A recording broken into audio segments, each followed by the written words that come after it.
When people look at the last 10, 11 years in gold and they see sideways action, and then they conclude that, well, gold is no longer an inflation hedge, it's no longer relevant because it's not going anywhere, you have to look at the last 20 years. You can't just look at the last 10. You got to go back 2001 and see that gold was under $300 an ounce in 2001. And it went from under 300 to almost 2,000 in 10 years. That is a big move for the price of gold. Now, following that move, gold did have a significant correction.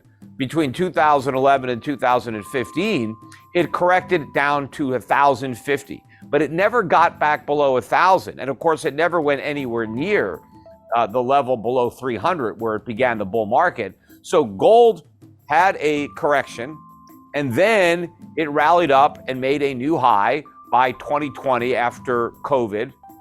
And it's pulled back a little bit from that high, but it is really consolidating the big move up from 300 to 1900, been trading sideways. It is building a new base from which the next bull market is going to be launched. And what is delaying liftoff of this gold rocket ship is a misconception on the part of investors around the world as to the real situation with inflation in the United States and the Fed's ability to put the genie back in the bottle. Because for years, the officials at the Federal Reserve were telling us that the problem was we didn't have enough inflation.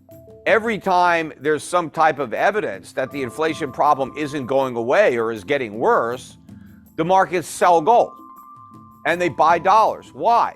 Because they're afraid not of inflation, but of the Fed's fight to rein in inflation. And everybody just believes, well, if we're going to have this Fed that's going to get rid of inflation, I don't need to buy gold. I don't need to hedge inflation because the Fed's going to get rid of it for me. And while they're fighting inflation, they're going to jack up interest rates, and higher interest rates, well, that's bad for gold. And so the price of gold has gone down. But none of this is true because rising nominal rates don't make a difference to gold. What matters to gold are real interest rates. And as long as they're negative, that's positive for gold. And what the markets don't understand is that inflation's not going back down to 2%. It's more likely to go above 10% because what the Fed is going to bring down with its rate hikes is not inflation, but the economy, because this whole bubble economy has been erected on a foundation of inflation. The whole recovery from the 2008 financial crisis was built on inflation. And now that the Fed is trying to remove some of that inflation, you're taking away the foundation, everything comes collapsing down. Stocks are collapsing. Companies are going bankrupt that never should have existed. All the debt that never should have been taken out, that was non-productive and is now no longer serviceable at a higher rate of interest. The Fed is in the process of creating a much worse financial crisis than the one that it created in 2008. And so I think when investors start to appreciate the box that the Fed is in, that it's actually going to have to pivot, not in victory with inflation, but in defeat. The Fed is going to have to turn its attention to stimulating the economy, and the only tool it has to do that is inflation. Every problem that the Fed has tried to solve, it's done it with inflation. That's why this inflation problem is impossible to solve, because when your only tool is inflation, how do you solve the problem of inflation with inflation? You can't. This is a problem that the Fed can't bail us out from. And when the markets wake up to this, when the Fed has to go back to quantitative easing, even though inflation is nowhere near 2%, then I think the bottom is going to drop out of the US dollar, and I think gold's going to go through the roof. In fact, we've already started to see this correction. The US dollar index, which was bid up to almost 115 a couple of months ago, is now down to 105. That's a significant decline. The chart looks very toppy for the dollar. At the same time, gold has rallied. I think you had a major capitulation in this correction in gold. I think a lot of the institutional money gave up. They threw out all their gold stocks. A couple months ago, you had new 52-week lows in a lot of the big gold mining stocks, Newmont, Barrick, and to me, that was an exodus from the sector. worst trade you could have possibly done. The smart money was buying up these gold stocks. They could read the writing on the wall. And as the inflation rates move higher, and there's no way these central banks are going to stop that because of the massive amounts of debt that they have. Nobody wants to raise taxes on the middle class. Nobody wants to cut spending and cut Social Security or Medicare. So the government is going to continue to pay the bills by creating inflation. And so anybody who has dollars is going to see a significant inflation tax eroding away their value. And the same may be true for people around the world. So they're going to be looking for alternatives to government money. Just like people looked for alternatives to taxi cabs and they went to Uber, or they looked for alternatives to a hotel and they went to Airbnb, or they looked for alternatives to the post office and they started using FedEx.